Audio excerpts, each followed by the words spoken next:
Palavra da Verdade, com Hernandes Dias Lopes. Irmãos amados, é um privilégio poder partilhar com vocês hoje a palavra de Deus. E o texto que eu quero... interferência. E a palavra que eu quero repartir com vocês está em Marcos capítulo 14. Por favor, abra comigo. Marcos 14, versos de 1 a 9. Marcos 14, de 1 a 9.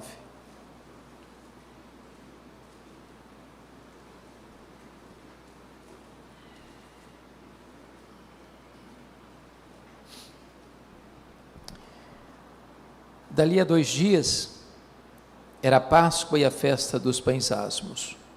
E os principais sacerdotes e os escribas procuravam como prenderiam Jesus à traição e o matariam.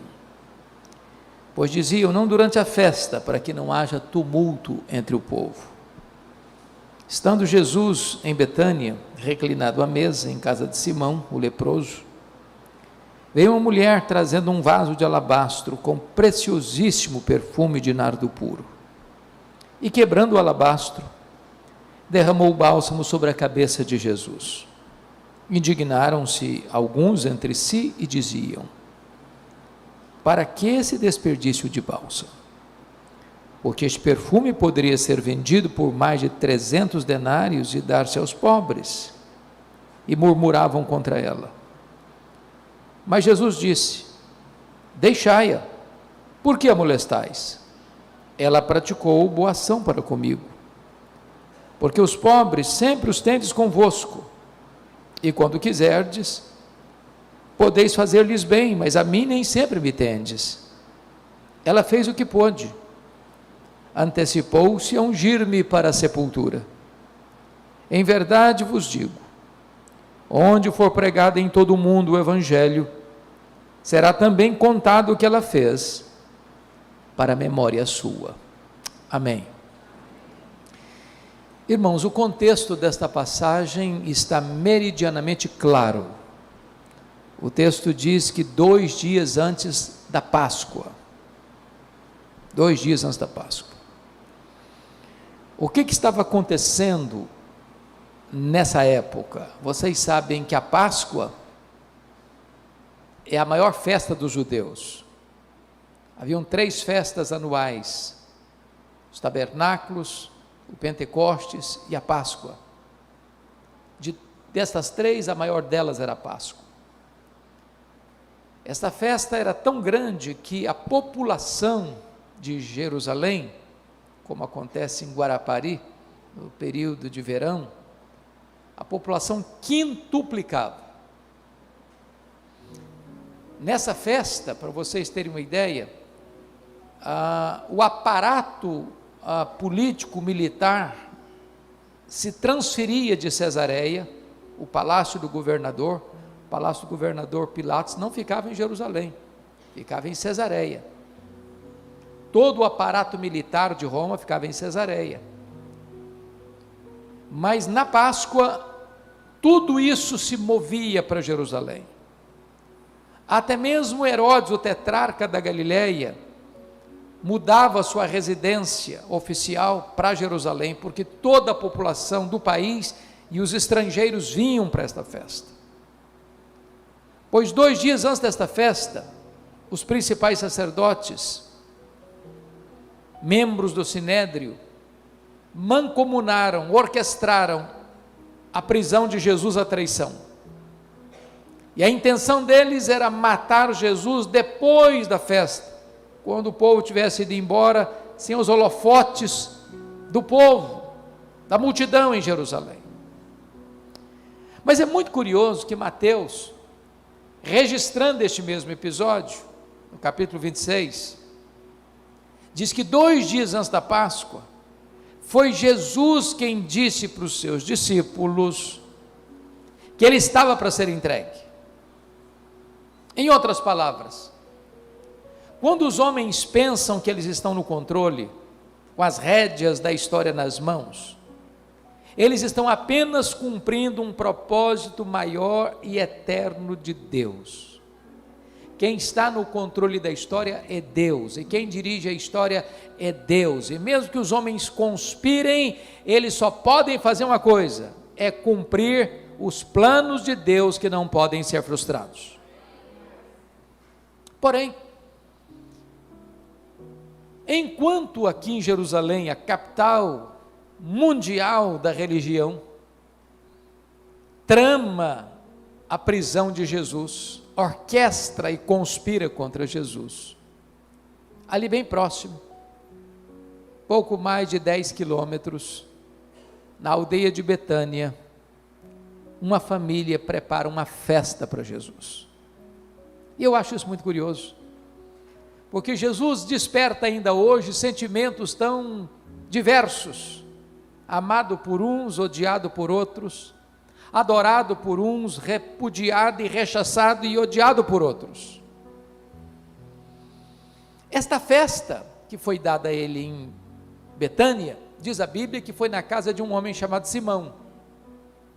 Nós não sabemos quem é Simão, não sabemos se ele era o marido de Marta, nem sabemos se Marta era casada, nós não sabemos se era um amigo da família, porque Marta está servindo, Lázaro recém-ressuscitado está à mesa com Jesus, e Maria também está por lá.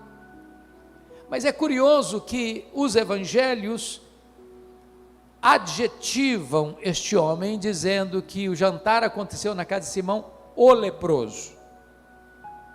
Uma pergunta é preciso ser feita: esse homem ainda era leproso?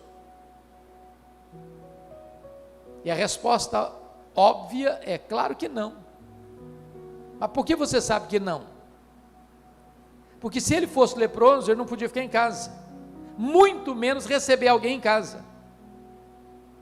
Ora, mas se ele não era mais leproso, por que os evangelhos, mormente Marcos, relata que o jantar aconteceu na casa de Simão, não o ex-leproso, mas na casa de Simão, o leproso? Para trazer-nos um alerta. Qual alerta? O perigo de rotular as pessoas.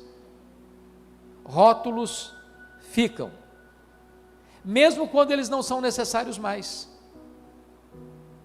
O perdido foi encontrado, o cativo foi liberto, o doente está curado, mas o rótulo ficou. Então, por favor, não carimbe gente, não rotule gente. Nesse jantar, quem se destaca é uma mulher. Esta mulher, ela aparece apenas 3 vezes na Bíblia.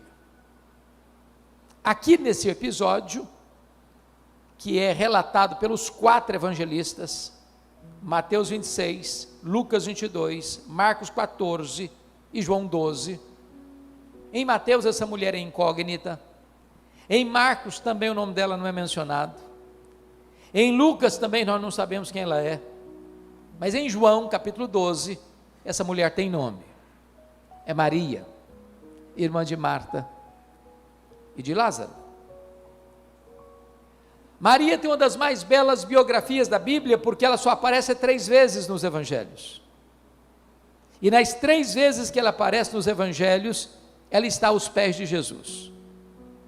Na primeira feita, em João 10, ela está aos pés de Jesus para aprender, enquanto Marta se preocupava com tantas coisas, até chamou a atenção de Jesus para repreender sua irmã, e Jesus disse: Marta, Marta, andas ansiosa, preocupada com muitas coisas, uma coisa só é necessária, Maria escolheu a melhor parte, e esta não lhe será tirada.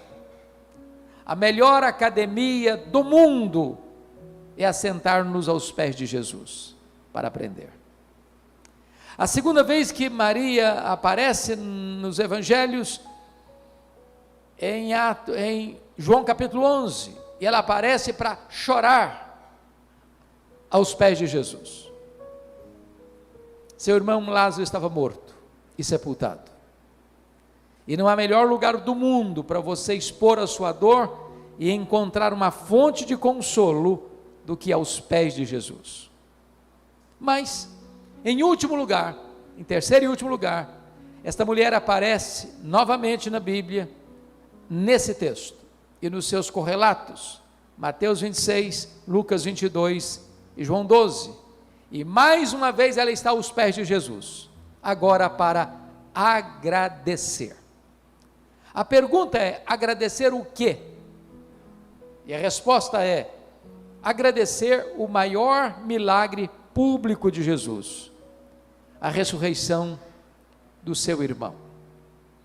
E esse é um dos episódios mais incríveis da Bíblia, porque João 11 relata que Lázaro ficou doente, e Marta e Maria mandaram um recado para Jesus, que estava a 1 dia de viagem de Betânia: está enfermo aquele a quem amas. Elas não disseram: venha depressa, Lázaro está muito mal, deixa tudo aí, corre para cá. Elas só disseram isso: está enfermo aquele a quem amas, porque quem ama tem pressa em socorrer a pessoa amada. E diz a Bíblia que quando Jesus recebe o recado, ele dá o seguinte recado, resposta ao mensageiro: esta enfermidade não é para a morte, é para a glória de Deus. Mas Jesus disse para os seus discípulos assim: Lázaro morreu. Então eu quero que você pense comigo na seguinte cena: Lázaro morreu no mesmo dia que o emissário saiu da casa de Marta e Maria, porque era um dia de viagem. Ele morre nesse dia. Quando o homem retorna, já é o segundo dia, o Lázaro não só está morto, mas já está sepultado. Agora imagine comigo o nó na cabeça da família, quando ele chega com o seguinte recado: esta enfermidade não é para a morte, é para a glória de Deus. Mas o Lázaro está morto e sepultado. Agora faça as contas comigo. Ele gastou um dia para ir. Diz a Bíblia que Jesus ficou mais 2 dias onde estava. Então 3 dias. No outro dia Jesus vai, é o 4º dia. Quando Jesus chega, Lázaro está morto e sepultado há quanto tempo? 4 dias. A pergunta é: por que Jesus esperou até o 4º dia? Porque havia uma crença entre os rabinos que um morto poderia ressuscitar, como havia relato de ressurreição no ministério de Elias, no ministério de Eliseu, até o 3º dia. Na crença dos rabinos, a partir do 4º dia, nenhum homem, por mais piedoso, poderia ser o instrumento deste milagre. Só o próprio Deus em pessoa podia ser a fonte e o agente do milagre. Pois Jesus espera até o 4º dia, exatamente para que a nação de Israel reconhecesse à beira da sua morte, já nas sombras da sua paixão, que ele não era apenas um grande homem, ele era o próprio Deus entre os homens. Então Maria está aqui nesse texto, agradecendo aos pés de Jesus por esse milagre. Agora veja comigo a cena. Jesus estava à mesa. Naquela época as mesas eram baixas, não altas como as nossas hoje, que você enfia o pé debaixo da mesa. As pessoas se assentavam no chão, encostavam o cotovelo na mesa, e diz a Bíblia que Jesus então estava à mesa, e o texto nos informa, reclinado à mesa, porque não havia outra posição, não ficar reclinado mesmo à mesa, era um lugar de apoio, era a própria mesa, não tinha braço na cadeira. Quando vem esta mulher chamada Maria, por trás, com um vaso de alabastro. O que é alabastro? Alabastro é uma pedra ornamental, de cor rosa, e diz a Bíblia que ela vem trazendo dentro deste vaso um perfume, que Marcos coloca em grau superlativo, preciosíssimo. E diz Mateus que o vaso está cheio. E diz João que tem dentro do vaso que está cheio 1 libra de perfume. O que é 1 libra? Um litro tem 2,2 libras. Significa que dentro do vaso que está cheio, tem quase meio litro de perfume. 400 ml de perfume, aproximadamente. E diz a Bíblia que ela vem com esse vaso, desse perfume preciosíssimo, que era feito de uma essência, e essa essência não tinha Israel. A essência chamava-se nardo. E Marcos tem o cuidado de dizer que esse perfume, que essa essência não era híbrida, não era misturada, era nardo puro. Ela pega esse vaso, ela não abre o vaso, ela quebra o vaso e derrama todo esse líquido preciosíssimo na cabeça de Jesus. Mais do que um copo desse. E ela despeja tudo na cabeça de Jesus. E esse perfume, diz Mateus, que enche toda a casa e vai escorrendo pelo corpo de Jesus, como que preparando-o para a sepultura, chegando aos pés de Jesus. E ela solta os cabelos e enxuga os pés de Jesus com seus cabelos. Isso provoca uma reação imediata dos discípulos, mormente de Judas Iscariotes, que era o tesoureiro do grupo. E a Bíblia diz que em João 12, nesse episódio, que ele era ladrão, só aqui que ele chama de ladrão em João 12, nesse episódio, e todos ficaram irritadíssimos com ela, irados com ela, porque disseram, é um desperdício. Esse perfume poderia ser vendido por mais de 300 denários e dar-se aos pobres. Molestaram Maria. E Jesus disse, deixai-a, ela praticou boa ação para comigo.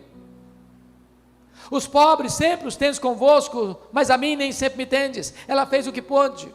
Ela antecipou-se a ungir-me para a sepultura. E em verdade vos digo, em todo mundo, onde for pregado o evangelho, será contado o que ela fez, para a memória sua.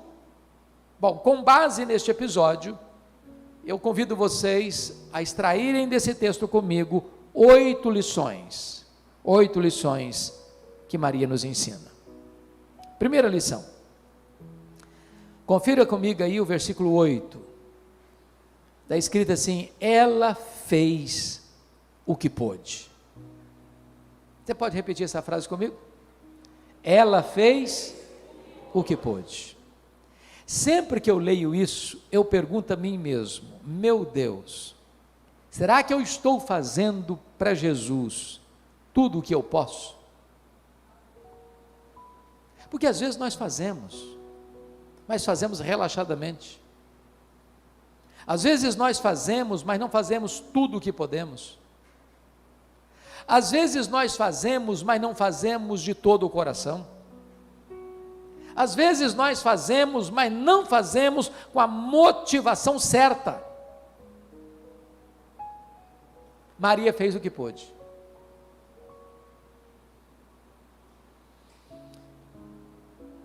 Eu gosto muito da história, porque a história ou é nossa pedagoga, ou será nossa coveira. Em 1723, na Alemanha, surge um movimento chamado Movimento dos Morávios, com o conde Ludwig van Zinzendorf. E eles começam na Alemanha uma reunião de oração que durou literalmente 100 anos, ininterruptamente, produzindo uma geração de missionários e de grandes avivamentos.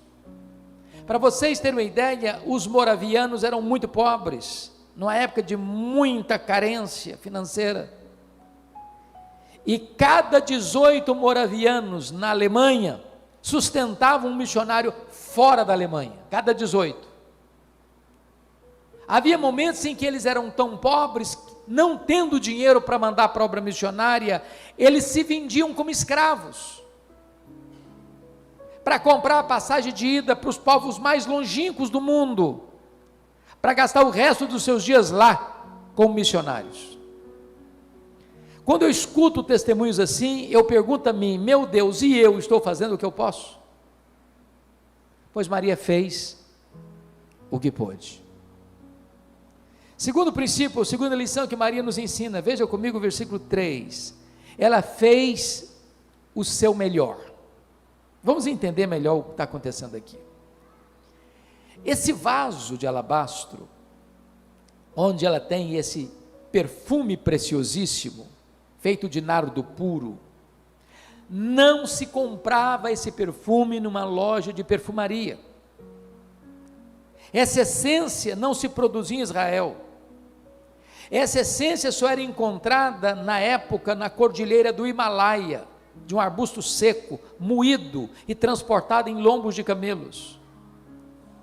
Para vocês terem uma ideia, o perfume foi avaliado em mais de 300 denários.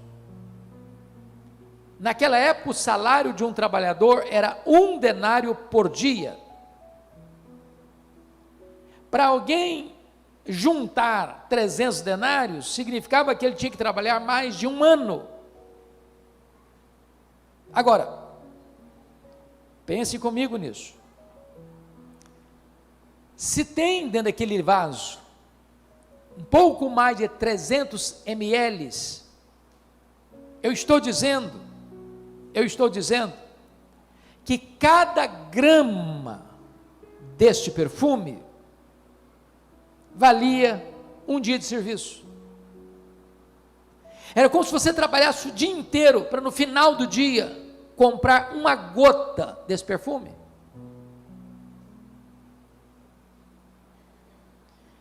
Esse perfume não era comum, era caro, era raro.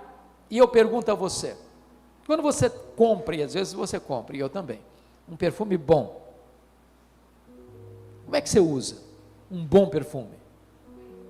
É muito pouquinho, e você diz assim: esse perfume tem que durar o ano inteiro. Agora veja comigo que ela não abre o vaso. Ela não abre o vaso. Ela quebra o vaso. E por que ela quebra o vaso? O que ela está dizendo é o seguinte: eu não quero que sobre nenhuma gota.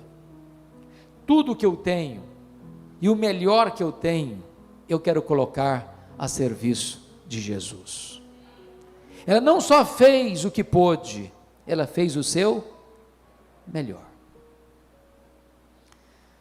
Meus irmãos, às vezes as pessoas que não conhecem a Deus como você e eu conhecemos, são mais zelosas em servir aos seus deuses ou aos seus ídolos do que nós somos em servir ao Deus da nossa vida. Eu estava pregando em Portugal há 2 anos e pouco, e fui fazer uma visita a uma cidade perto de Coimbra. Quando nós estávamos viajando, eu vi muita gente, caravanas e mais caravanas, a pé, no asfalto, caminhando. Eu fiquei curioso, eu disse: o que essas pessoas estão fazendo? Onde elas estão indo? E me responderam assim: elas estão indo a Fátima, pagar promessas. E eu perguntei: mas quantos quilômetros essas pessoas estão andando a pé? Elas me responderam: a mais de 300 quilômetros. E eu fiquei pensando na hora, falei: meu Deus, quantas vezes nós temos carro, temos ônibus, temos táxi, temos Uber, temos moto, temos bicicleta, temos pernas boas, moramos perto da igreja, às vezes até no bairro da igreja, e aí dá uma chuvinha, não vai, aí o sol está quente, não vai também, aí está de férias na praia, não vai também, e aí qualquer motivo não vai também. E os pagãos ou os idólatras às vezes nos envergonham, porque eles são mais zelosos em servir aos deuses, aos ídolos, do que nós somos em servir ao Deus da nossa salvação. Maria fez não só o que pôde, ela fez o seu melhor. Mas em terceiro lugar, Maria fez o que pôde, o seu melhor, mas ela fez também sacrificialmente. O verso 3, irmãos, não pode ser entendido a não ser dentro da cultura israelita. Porque por mais pobre ou por mais rico que uma pessoa seja, ela não dá 300 denários, ou seja, o salário de um ano, num frasco de perfume.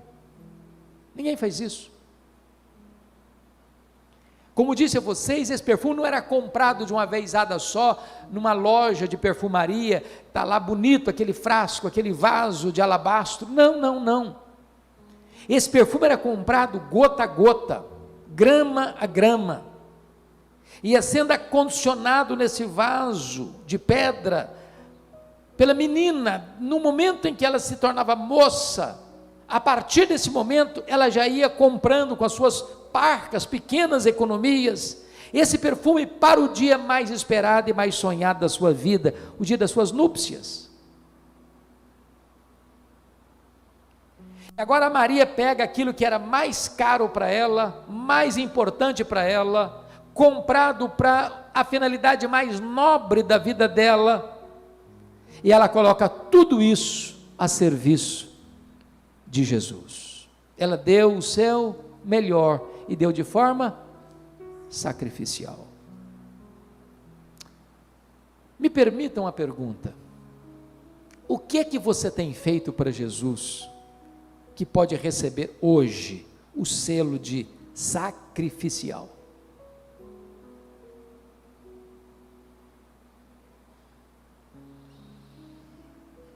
Eu pergunto a você, como você tem demonstrado hoje que você é uma pessoa generosa, não apenas com o que sobra, mas com o melhor que você tem? Eu li um livro recentemente, esse livro não está vertido ainda para o português, sobre generosidade, e eu não encontrei melhor ilustração do que esta para compreender generosidade. O autor diz o seguinte: você quer entender generosidade? Faça o seguinte: compre numa loja, num supermercado, num souvenir, um vaso de vidro branco, transparente. Se você é chique, pode comprar de cristal, não tem problema, desde que seja transparente, e bota na sua sala. Só que você não vai botar flor, você vai botar terra, só terra,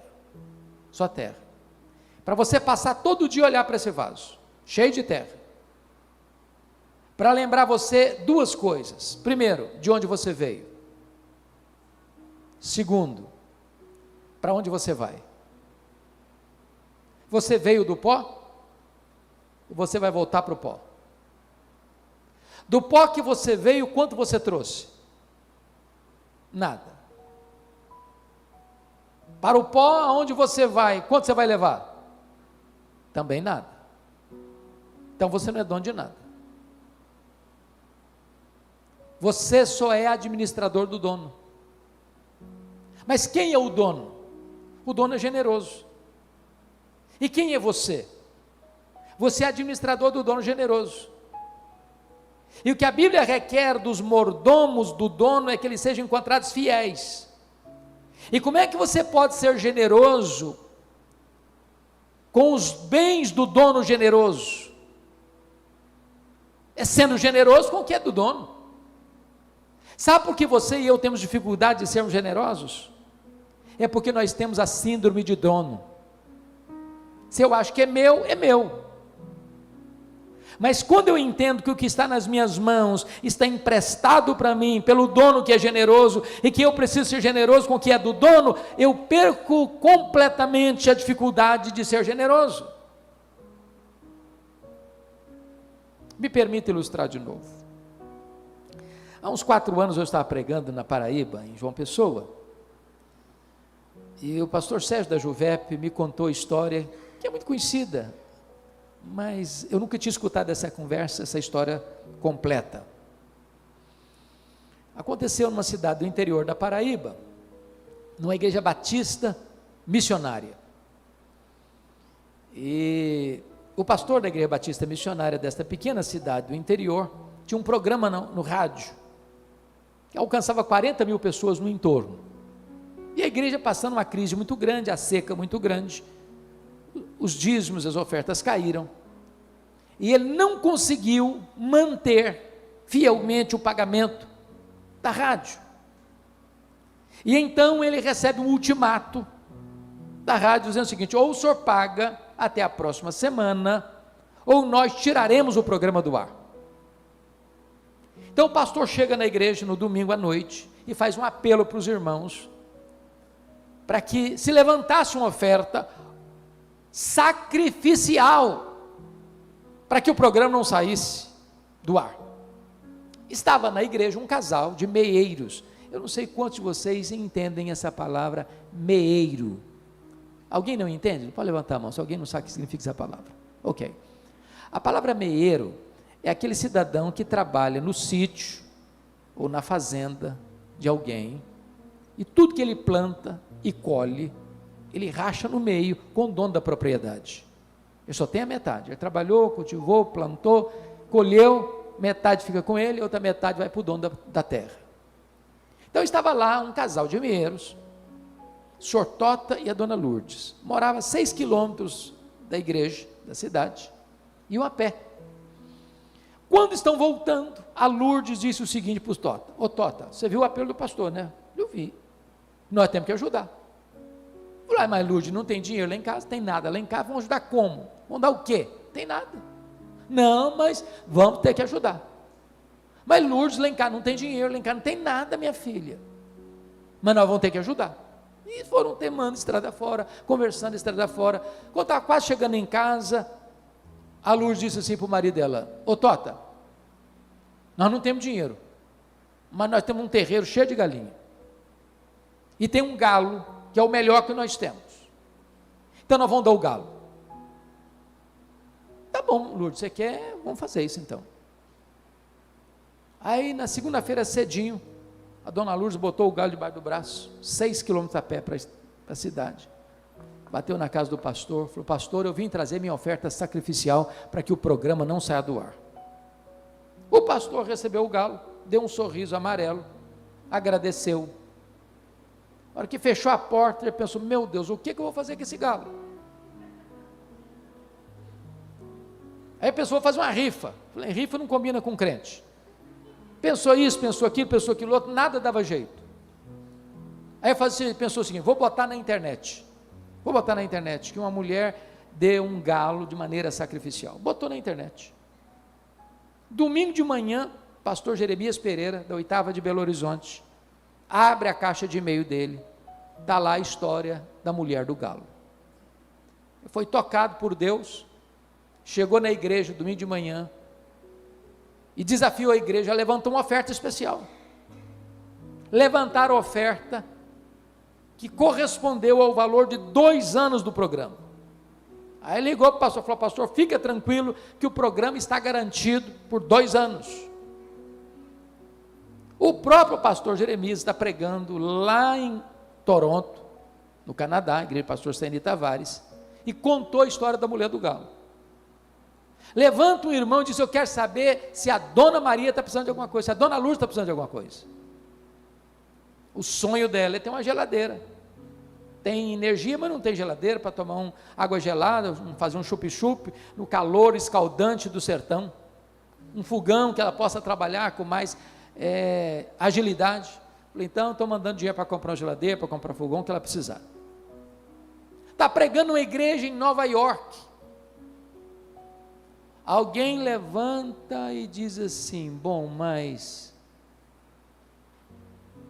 de quem é essa terra? Vão comprar a terra. Ela não vai ser meieira mais não, ela vai ser proprietária da terra. Levantar os recursos, comprar a terra, passar a escritura em nome da dona Lourdes do Sotota. Está pregando uma outra igreja, contou a história da mulher do galo. Levanta, eu quero saber se essa terra é boa, se ela produz, se precisa cavar poços artesianos. Nós vamos lá trabalhar essa terra para que ela possa produzir com o máximo vigor. Fizeram isso. Está pregando uma outra igreja, levanta o irmão, quer saber como é que é a casa da dona Lourdes. Não, ela mora numa casa muito humilde ainda, bota tudo abaixo, vamos construir uma casa grande, bonita, confortável, mobiliada, com tudo que ela precisa. Um repórter da Christianity Today, em Nova York, escuta essa história, pega um avião em Nova York, desce em João Pessoa, pega um carro e vai para o interior da Paraíba, para fazer uma entrevista com a dona Lourdes Sotota, e essa história percorre o mundo inteiro, porque uma mulher fez uma oferta sacrificial, e Deus a honrou de maneira espetacular. Jesus disse: em verdade vos digo, em todo mundo onde for pregado o evangelho, será contado o que Maria fez, para a memória sua. Quarta lição que nós aprendemos com Maria: ela fez apesar das críticas. Confira comigo os versos 4 a 6. Irmãos, eu nunca vi ninguém fazer algo relevante no reino de Deus sem enfrentar crítica. Quem tem medo de crítica não serve a Deus. Quem tem medo de crítica está mais interessado no seu prestígio pessoal do que na glória de Deus. Agora veja comigo que Maria enfrentou 3 críticas. Olha o verso 4. Indignaram-se alguns entre si e diziam: para que esse desperdício de bálsamo? Quem são esses alguns aqui? São os discípulos. Diríamos hoje, os líderes da igreja. Aqueles que deveriam estar felizes com ela e imitando o exemplo dela, estão irritados com ela. Agora, chama atenção para um ponto. Eles não estão indignados com Maria por aquilo que ela fez. Eles estão indignados para quem ela fez. Na cabeça deles, se fosse para os pobres, tudo bem. Mas para Jesus, não, isso é um exagero, isso é um desperdício. Segunda crítica, não é só indignação não, é murmuração também. Versículo 5, porque este perfume poderia ser vendido por mais de 300 denários e dar-se aos pobres, e murmuravam contra ela. Irmãos, eu acho que murmuração ainda não acabou, né? Acho que ainda tem um pouquinho de resquício desse negócio na igreja hoje. Que negócio assim que azeda o ambiente. Mas eles não murmuraram não, eles murmuraram contra ela. Eles estão fazendo conta. Eles são gente do orçamento. O Judas Iscariotes está capitaneando a liderança desse assunto aqui. E Judas não estava nada interessado em pobre, não. João 12 diz que ele era ladrão, ele estava interessado nessa grana para embolsar. Agora, preste atenção no que eu vou lhes dizer. Foi nesta noite aqui que o Judas Iscariotes saiu para costurar a venda de Jesus, a entrega de Jesus, por um valor de um escravo. Ele ficou tão irritado com Maria, não podendo botar a mão naquela grana, que ele vai e vende Jesus.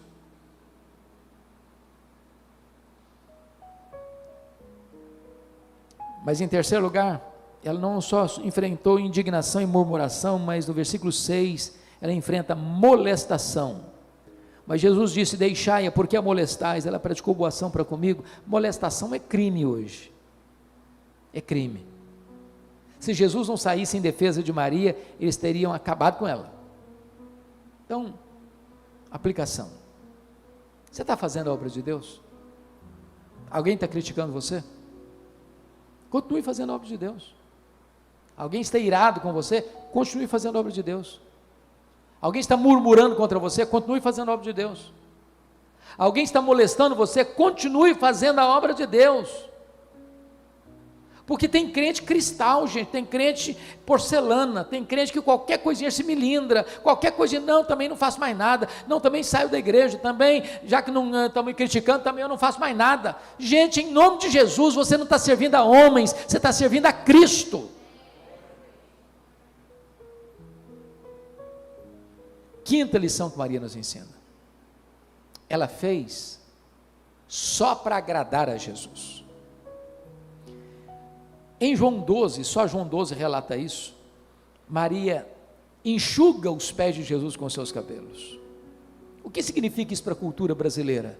Nada, nada, apenas um gesto de humildade. Mas dentro da cultura judaica, isso era um escândalo. Uma mulher não podia soltar os cabelos em público. E Maria faz isso. E qual é a lição que a gente aprende aqui? A lição que a gente aprende aqui, irmãos, é que quando você ama Jesus e o seu coração transborda de alegria e de gratidão, você quebra alguns protocolos da cultura. Nós somos muito engessadinhos. Nós somos muito aparados com a cultura, com medo de melindrar esse, com medo de melindrar aquele, e nós medimos às vezes os nossos gestos, com medo de ferir a susceptibilidade deste ou daquele, até no culto, você perde a espontaneidade, porque se você levanta a mão, vão chamar você de renovado. Se você dá um amém, você já é exagerado. Se você dá um glória a Deus, então você perdeu o rumo. E aí você, com medo desse, ou com medo daquele, com medo daquele outro, você se engessa. Eu não estou dizendo que você está ali com liberdade ou com licença para desagradar as pessoas, não. Eu estou dizendo a você que você precisa ser motivado por uma única razão, é glorificar a Deus e agradar a Jesus. Porque se você tentar agradar aos homens, você acaba desagradando a Jesus.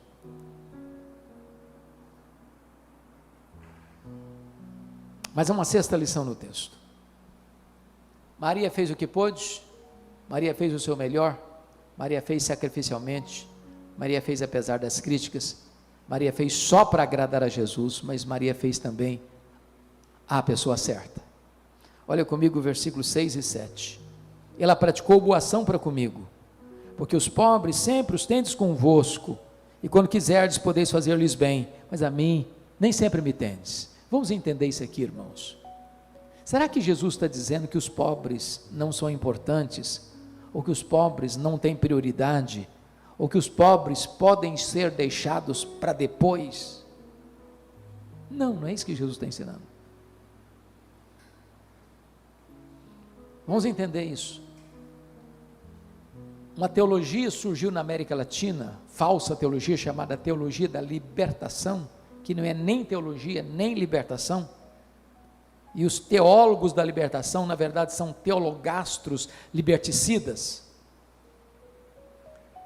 dizem que você é salvo por ajudar o próximo, então, o reino de Deus é panela cheia. Agora, preste atenção nisso, ninguém vai para o céu porque ajuda os pobres. Ajudar os pobres não é a causa da salvação, ajudar os pobres é o resultado da salvação. Você não ajuda os pobres para ser salvo, você ajuda os pobres porque foi salvo pela graça. É o amor de Jesus e a gratidão pela salvação é que move você a ter um coração generoso. Então Maria fez a pessoa certa.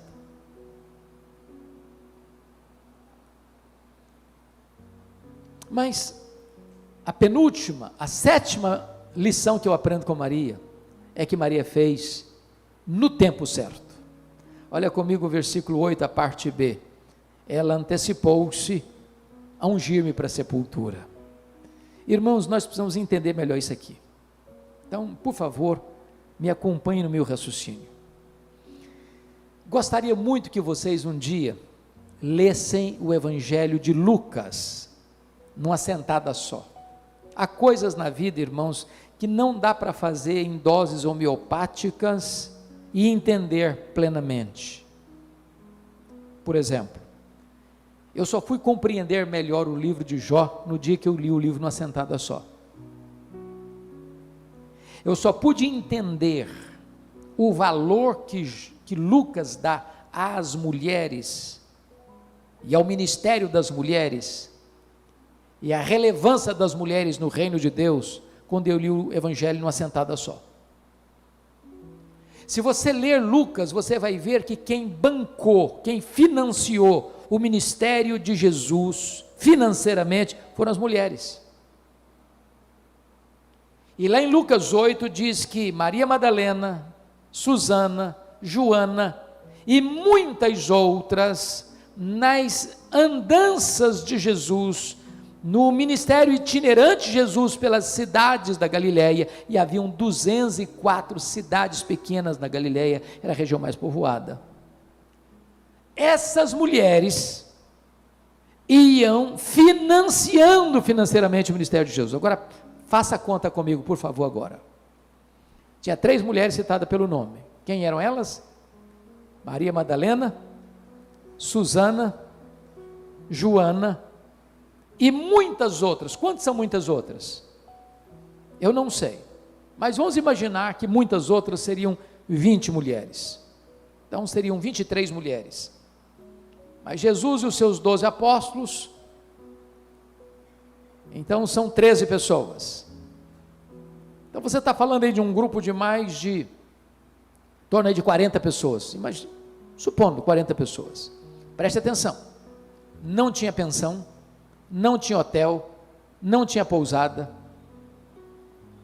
cidade em cidade, cidade em cidade, e essas mulheres estão indo, passando Pix, fazendo transferência bancária, bancando o ministério de Jesus, hospedagem, alimentação, roupa, bancando.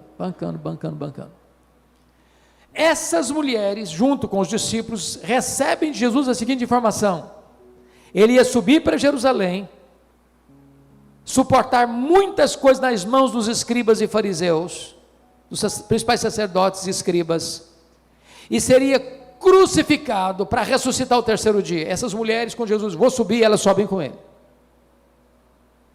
Quando Jesus foi crucificado, não tinha nenhum dos discípulos lá, exceto João. Essas mulheres estavam lá. Quando Jesus foi sepultado, não consta nem que João estivesse presente, mas Lucas 23, 55, diz que essas mulheres não só estavam presentes, agora note o que eu vou falar, elas viram onde e como Jesus foi sepultado. Repete essa frase comigo: onde e como. Então agora vai fazer, eu quero que você acompanhe meu raciocínio, para você entender. Que horas Jesus morreu na sexta-feira? Que horas? 3 horas da tarde, hora nona. Que horas ele foi sepultado? Bom, a Bíblia não diz, mas diz que tinha que ser, foi antes da entrada do sábado. Que horas começava o sábado? Sexta-feira, 6 da tarde. Então preste atenção comigo, no que tem que acontecer em 3 horas. Primeiro, Jesus morreu, ok, morreu, mas não pode tirar da cruz, ninguém tem essa liberdade, só com autorização do governador. Bom, mas para ir no governador não pode ir qualquer um também, porque senão não recebe, tem que ser uma pessoa com certo trânsito. Então vai lá o José de Arimateia. Aí o José de Arimateia chega para o governador e diz: o governador, olha, Jesus morreu, queria permissão para tirá-lo da cruz. Não, morreu não. E tem gente que demora dias, passa a noite. Morreu, não deu prazo não. Não morreu, se o senhor morreu não. Eu só acredito se o comandante, o centurião, que foi o comandante responsável pela crucificação, vier aqui me falar. Aí volta lá para falar para o comandante tem que vir cá falar com o governador. Morreu o senhor, o governador tem que fazer um documento, aí tem que voltar lá, tirar o corpo, tem que ir no mercado comprar lençóis, tem que ir no mercado comprar perfumes, tem que fazer todo o processo de limpeza, tem que enrolar o corpo nos lençóis, embalsamar, tem que sair dali, ir lá no local do sepultamento, tirar a pedra que está lá fechando o túmulo, porque o túmulo é novo, nunca foi usado, tem que botar o corpo lá dentro do túmulo que é cavado em pedra, tem que rolar a pedra pesada na boca do túmulo, tudo isso antes de quê? Das 6 da tarde. Qual a conclusão que você chega? É muito pouco tempo para tanta coisa.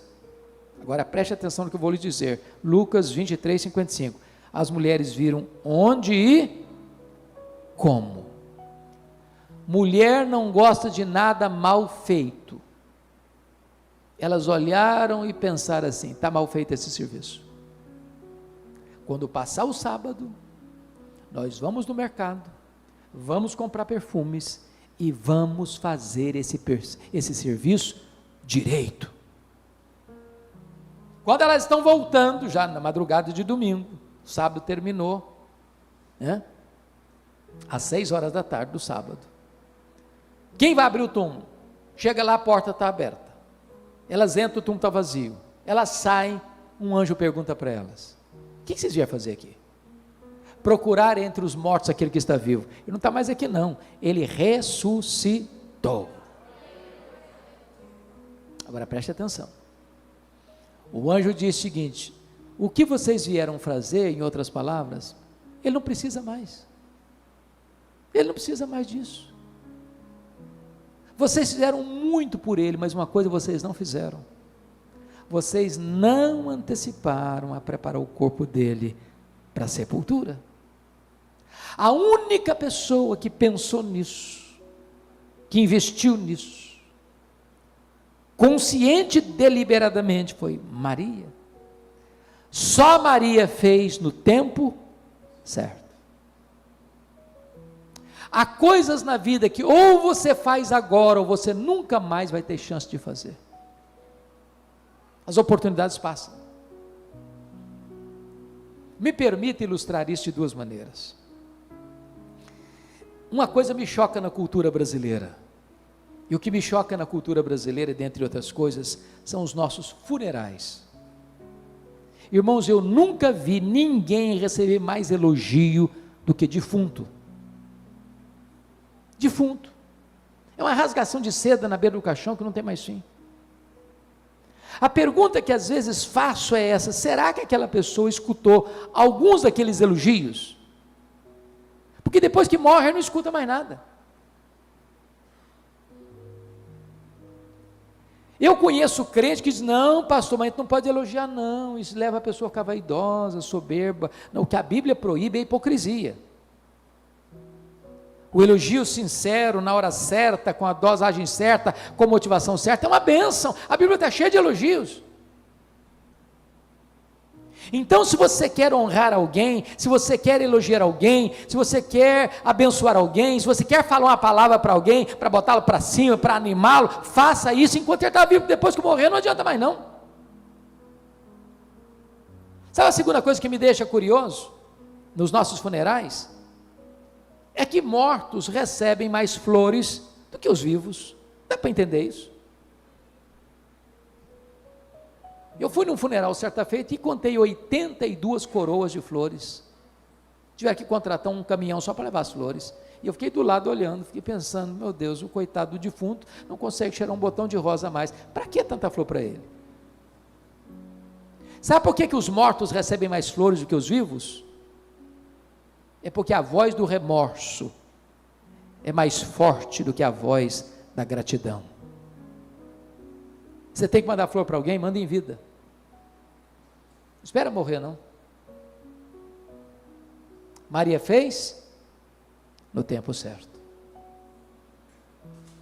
É hora de você pensar, aquela visita, aquela conversa, aquela ajuda, espera não, faça hoje, para que você não chore de remorso amanhã. Último lugar, oitava e última lição. Maria, então vamos resumir, vamos recordar as 7 primeiras, vamos lá? Vocês que são bons de memória. Primeiro, ela fez o que pôde. Segundo, ela fez seu melhor. Terceiro, ela fez sacrificialmente. Quarto, ela fez apesar das críticas. Quinto, ela fez só para agradar a Jesus. Sexta, ela fez a pessoa certa. Sétima, ela fez no tempo certo. Oitavo e último lugar, ela fez com reflexos para a eternidade. Olha o versículo 9 comigo. Em verdade vos digo, onde for pregado em todo o mundo o evangelho, será contado também o que ela fez para a memória sua. Isso me encanta, porque numa casa pequena, numa aldeia pequena, há 2000 anos, o que Maria fez no recôndito daquela casa, está sendo proclamado do alto dos montes, nos ouvidos da história. Hoje, exatamente 13 de janeiro de 2022, na cidade de Guarapari, Espírito Santo, no templo da primeira igreja presbiteriana de Guarapari, a profecia de Jesus está se cumprindo mais uma vez. A pergunta então é esta: o que você está fazendo hoje que vai impactar as futuras gerações? Nós vivemos uma geração egoísta, uma geração narcisista, que passa o tempo todo olhando para o seu umbigo. O que você hoje está fazendo que vai influenciar seus filhos, seus netos e a futura geração?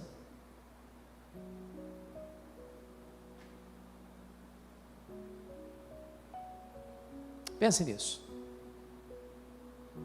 Eu não sei se você pensa nisso, de vez em quando eu penso.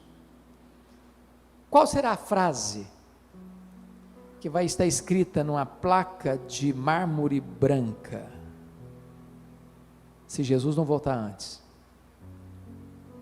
na boca do seu túmulo? Que frase vai resumir sua vida?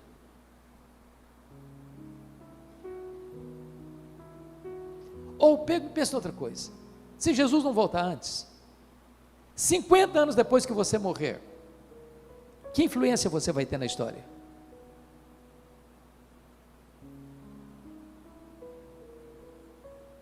Maria fez algo que não ficou restrito na casa dela, no tempo dela, mas está ecoando como ondas sonoras no desdobrar dos séculos. Faça, mas faça com reflexos para a eternidade. E eu quero terminar contando a história para vocês de um missionário que foi inglês e gastou a sua vida na Índia, melhor dizendo, na África. Esse missionário chamava-se David Livingstone. Ele foi um missionário muito influente na África, contribuiu para a cultura da África, levou muitas pessoas a Cristo na África, foi inclusive atacado por um leão na África e perdeu a mobilidade do seu braço direito. Quando ele morreu, os ingleses foram para a África para pegar o corpo dele e sepultá-lo na Inglaterra. Os africanos disseram para os ingleses assim: vocês podem até levar o corpo dele, mas o coração dele vocês não vão levar. Ele amou a África, ele viveu na África, ele morreu na África, e o coração dele vai ser sepultado na África. Sabe o que fizeram? Abriram o peito dele, arrancaram o coração dele e sepultaram o coração dele na África. Quando você vai a Malawi, lá tem uma catedral de chão batido, e na parede dessa catedral tem uma placa de bronze com os seguintes dizeres: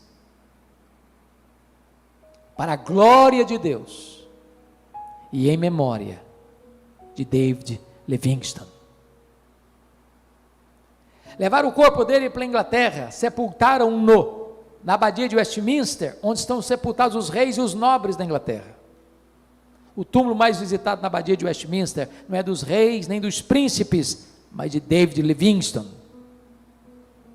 E lá tem uma placa de bronze com os seguintes dizeres: para a glória de Deus e em memória de David Livingstone. Que você e eu possamos viver para a glória de Deus. E que você e eu possamos influenciar as futuras gerações. Que você e eu possamos imitar esta mulher que viveu aos pés de Jesus, para aprender, para chorar e para agradecer, fazendo o que pôde, fazendo o seu melhor, fazendo de forma sacrificial, fazendo apesar das críticas, fazendo só para agradar a Jesus, fazendo a pessoa certa, fazendo no tempo certo, fazendo com reflexos para a eternidade. Que Deus nos abençoe.